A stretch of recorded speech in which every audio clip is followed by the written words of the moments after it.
régulièrement des vidéos, des cultes, des enseignements, des moments de louange et d'adoration en ligne sur nos réseaux sociaux. Et je vous prie de rejoindre cette grande famille en vous abonnant et en activant la cloche de notification pour recevoir en direct, en temps direct, nos messages, nos vidéos et aimer les vidéos.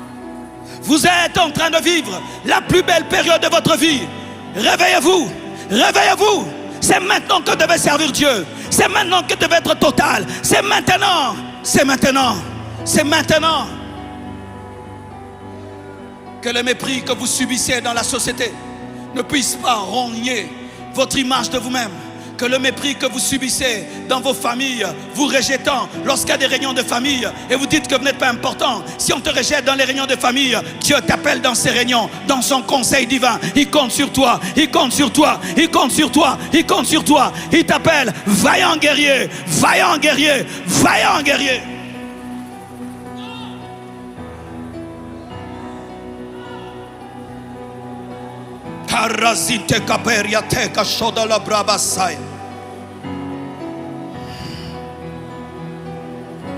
Pour ceux qui connaissent le Sadhu Sudar Singh, un Indien, c'est l'Indien le plus célèbre.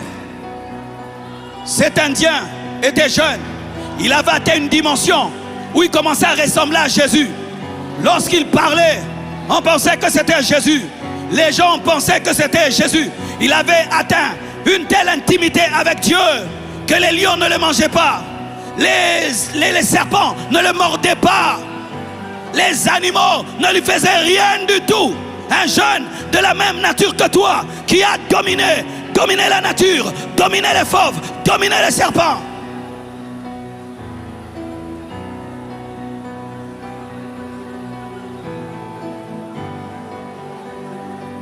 Il ne cherchait pas grand chose.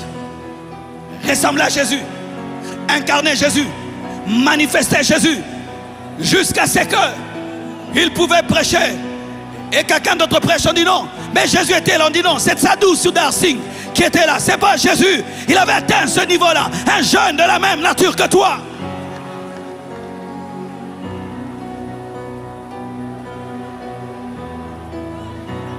Karizetama. Pas de l'hébreu. Et pour ceux qui connaissent Watchmani, Watchmani est appelé le Paul de notre temps. Ces livres ont bâti ma vie. C'est en lisant Watchmani que j'ai compris l'autorité spirituelle, le caractère d'un vrai serviteur de Dieu, la vie chrétienne normale. Cet homme a enseigné. Tu lis, tu as du mal à comprendre un chapitre, tellement c'était profond. Mais il a commencé quand? Il était jeune. Watchmani était jeune. Le Paul de notre temps. Le Paul de notre temps. Il avait une telle compréhension de la Bible, des Écritures, qu'il fallait des fois entrer en retraite pour comprendre ces livres. J'en suis moi-même témoin.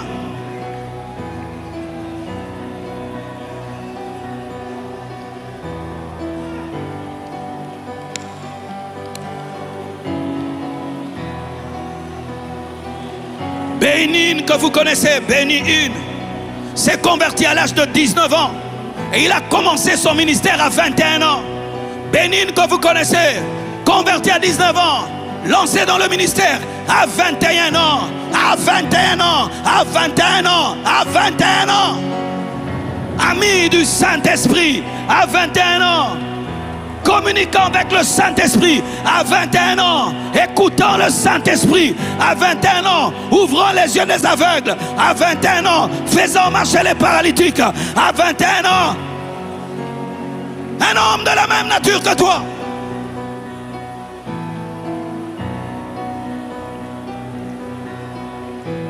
Tel Osborne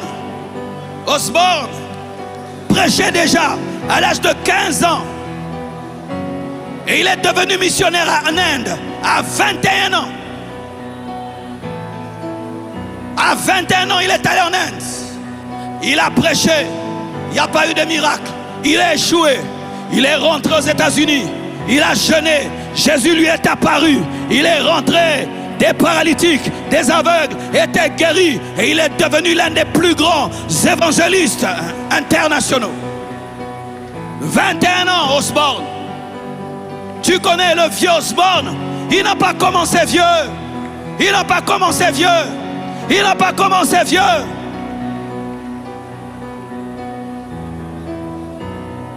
Reinhard Bonnke était déjà missionnaire à l'âge de 23 ans.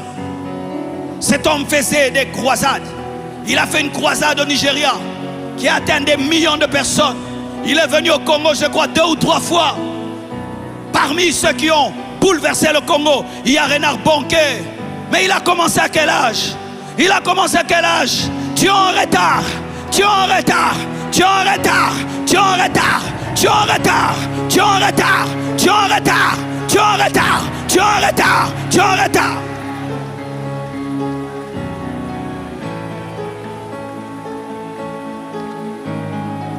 Billy Graham a été ordonné pasteur à l'âge de 22 ans. Ce fut l'un des hommes de Dieu les plus respectés aux États-Unis. Il priait pour les présidents. Il était le conseiller des présidents. Parmi les hommes qui sont morts, respectés, honorés aux États-Unis. Mais à quel âge il a commencé? À quel âge ils ont commencé? La plupart de ces grands hommes qui ont bouleversé la terre ont commencé jeunes. La jeunesse est un capital. La jeunesse est une bénédiction. La jeunesse est un capital qu'il faut investir dans l'œuvre de Dieu. N'attends pas à vieillir. N'attends pas à vieillir. Maintenant, tu as la force, l'énergie de faire 3 cultes, 4 cultes.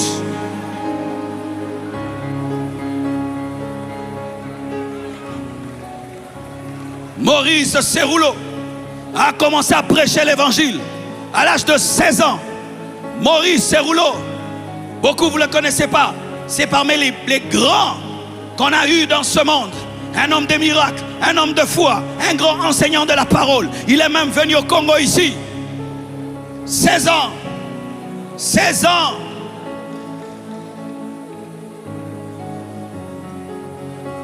Je me suis converti à l'âge de 15 ans. J'ai répondu à l'appel de Dieu à l'âge de 21 ans. Je suis devenu pasteur à l'âge de 23 ans. Ça fait aujourd'hui 27 ans que je suis pasteur. 27 ans que je me tiens derrière une chaire et je prêche, et je prêche, et je prêche, et je prêche, et je prêche, et je prêche, et je prêche. 27 ans. 27 ans. 27 ans.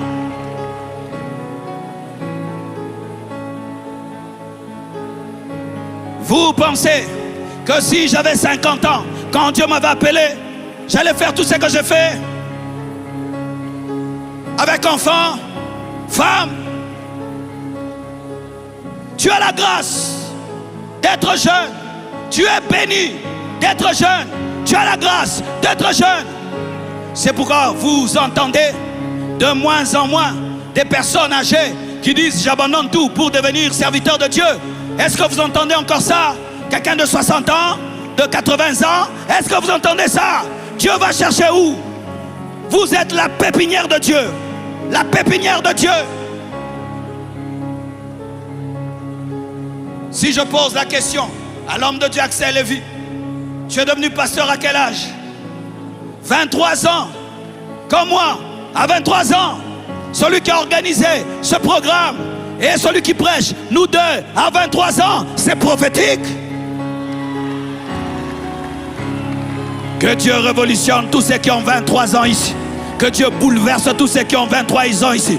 Que Dieu révolutionne tous ceux qui ont 23 ans ici. Que Dieu révolutionne, révolutionne, révolutionne. C'est ton temps, c'est ton jour, c'est ta soirée, c'est ta nuit, c'est aujourd'hui, ce n'est pas demain. C'est ton jour, c'est ton temps, c'est ta soirée. Amalebre, Piriezaya, Calibre Basai. Et lorsque je lis dans la Bible, je vérifie l'âge du Sauveur. Le Sauveur n'avait pas 40 ans. Le Sauveur n'avait pas 50 ans. Le Sauveur n'avait pas 60 ans. Le Sauveur est a commencé son ministère à 30 ans. Il est mort à 3 ans. Le sauveur de l'humanité est un jeune. Le sauveur de l'humanité, Jésus de Nazareth, est un jeune. Le sauveur de l'humanité est un jeune. Lorsque tu iras au ciel, tu seras étonné par quelque chose. Lorsque tu iras au ciel, tu seras étonné par quelque chose. Dans ta tête, tu penses que tu vas trouver un vieillard assis sur le trône. Sur le trône, il y a un jeune. Car la Bible dit, en lui, il n'y a ni ombre de changement, ni de variation. Celui qui ne change pas, qui ne varie pas, il est quoi? Éternellement jeune. Celui qui règne sur l'univers est un jeune. Celui qui règne sur les étoiles est un jeune. Celui qui règne sur les planètes est un jeune. Nous avons été sauvés par un jeune. Et c'est un jeune qui règne sur nous. Dieu est jeune. Le Père est jeune. Le Fils est jeune. Le Saint-Esprit est jeune. Aucun ange ne ressemble à un vieillard. Aucun ange ne ressemble à un vieillard. Et tous ces jeunes étaient caractérisés par une seule chose: le fardeau des âmes, la passion des âmes. Où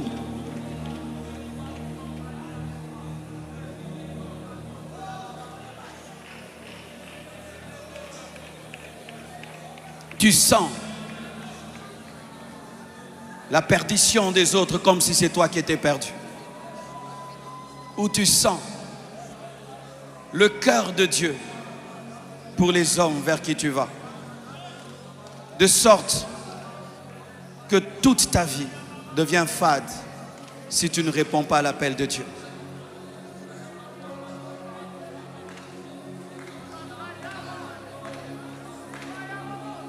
Quand Dieu m'a appelé et qui m'a dit à 21 ans de tout arrêter pour le servir et que j'ai refusé, j'ai entendu des flots dans mes oreilles, le bruit des grandes eaux, et j'entendais des millions de personnes qui me disaient: Marcelo, viens nous prêcher l'évangile. Marcelo, viens nous prêcher l'évangile. Ce jour-là, j'avais compris qu'en refusant de répondre à l'appel de Dieu, je tuais d'autres personnes. J'ai compris qu'à mon obéissance était lié le salut des millions de personnes. L'église Compassion s'appelle Compassion parce que c'est la compassion des âmes qui m'a vaincu et qui m'a amené à déposer mes armes et à dire à Dieu: j'accepte dans le secret de ma chambre de tout arrêter et de te servir. Je ne sais pas ce que ma vie va devenir. Je ne sais pas ce que je veux devenir. Mais comme c'est ta volonté, j'accepte. Pas à pas, jour après jour, année après année, je commençais à voir ces millions de personnes commencer à être sauvées au travers de sa parole qui sortait dans ma bouche. Et aujourd'hui, je comprends. Car je me disais, comment un grand Dieu peut se donner la peine de rechercher un petit garçon de 21 ans? C'est parce qu'il savait ce qu'il allait faire. Tu te trouves petit? Dieu ne te trouve pas petit. Il sait ce qu'il va faire au travers de toi. Il connaît les nations qui le connaîtront au travers de toi. Il connaît les familles qui seront sauvées au travers de toi. Il connaît les nombres d'hommes de Dieu que tu vas engendrer, les églises que tu vas engendrer, les bouleversements des vies qui vont sortir au travers de toi. Arrête de te négliger. Car s'il y a quelqu'un qui doit te mépriser, c'est Dieu qui voit tout en toi. Mais si malgré qu'il connaît tes défauts et tes faiblesses, il te cherche, il sait. Ainsi dit le Seigneur. Tu présentes tes défauts afin de refuser de me servir. Mais je les connaissais avant de t'appeler. Je les traiterai. Je les traiterai. Je les traiterai. Je les traiterai. Aie confiance. Cesse de présenter tes faiblesses. Car celui qui t'appelle connaît tes faiblesses avant même que tu puisses les présenter.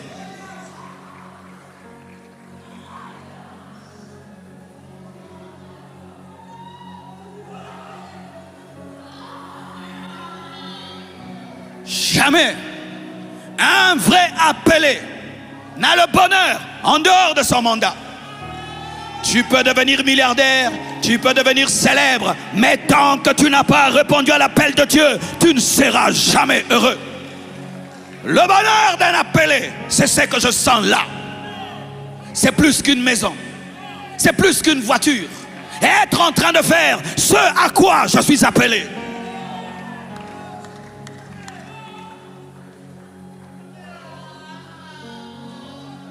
Je vous assure,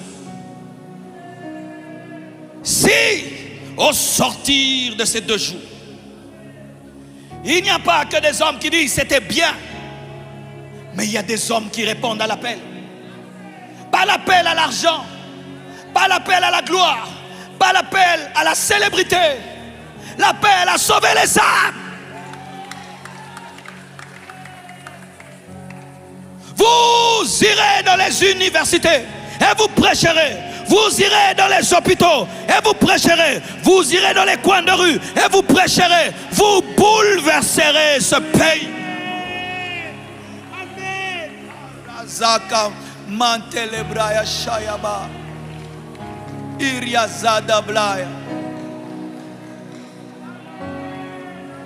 L'homme que Dieu a utilisé dans ce pays pour amener ce réveil était un chauffeur analphabète qui ne parlait que Swahili, Aïdina Bala.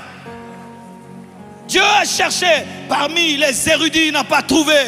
Il est allé prendre un chauffeur qui ne parlait que Swahili. Mais toi, malgré tes diplômes, ton français et ton anglais, tu n'as rien fait. Rien fait. Zambe Malamu a été bâti par un homme qui ne parlait que Swahili. Les églises de réveil ont été engendrées par un homme qui ne parlait que Swahili. Il n'avait même pas la moitié de ce que tu connais. Ce n'était pas un grand prédicateur, non. C'était un homme qui croyait en Dieu. Si c'est écrit, donc c'est vrai et je le vivrai. Le temps des théories est passé. Le temps des théories est passé. C'est le temps de servir réellement Dieu. Car nous rendrons compte. Nous rendrons compte du sang de ceux de notre génération. Nous rendrons compte de l'onction qui est sur nos vies. Nous rendrons compte du Saint-Esprit qui est en nous. Nous rendrons compte de la connaissance de la parole que nous avons. Nous rendrons compte. Miles Monroe disait: n'enrichissez pas le cimetière. Le cimetière est l'endroit le plus riche au monde, car il contient des livres qui n'ont jamais été écrits, des prédications qui n'ont jamais été données, des croisades qui n'ont jamais été faites, des chansons qui ne sont jamais sorties, des projets qui n'ont jamais été exécutés. Car ces hommes disaient: je le ferai, je le ferai, je le ferai, je le ferai, jusqu'à ce qu'ils soient morts et qu'ils n'aient jamais fait.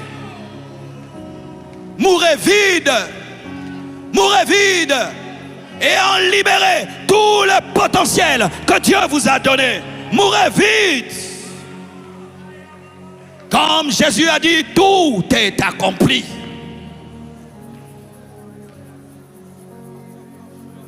Dieu aimerait que les hommes et les femmes qui sortiront de ce lieu sortent décidés de servir Dieu.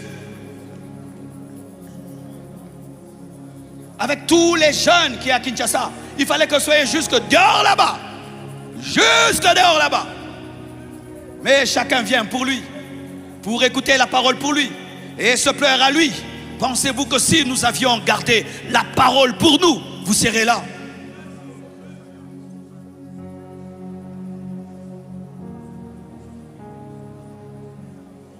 J'aimerais qu'on lève la chair.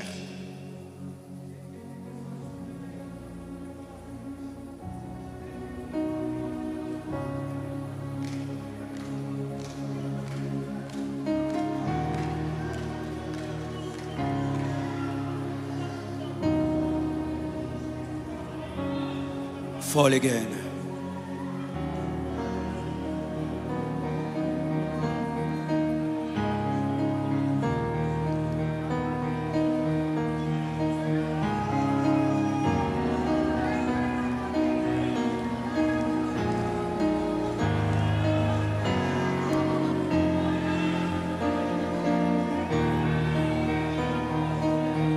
Père, que ta puissance entre dans cette eau. Au nom de Jésus-Christ de Nazareth, receive power. Receive power.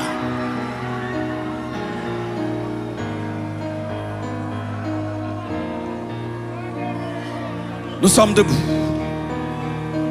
La puissance de Dieu commence à circuler. Nous sommes debout. La puissance de Dieu commence à circuler. Nous sommes debout. La puissance de Dieu commence à circuler. Waouh, même dans les gradins là-bas, amenez cette personne. Que tu sois en haut, que tu sois en bas.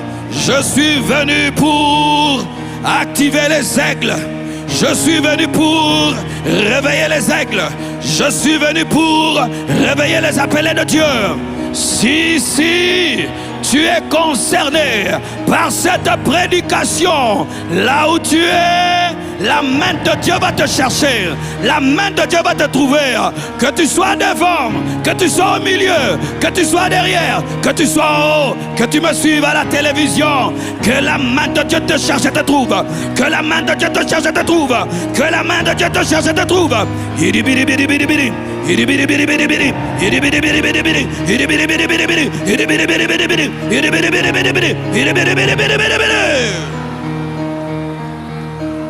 Power, power, power.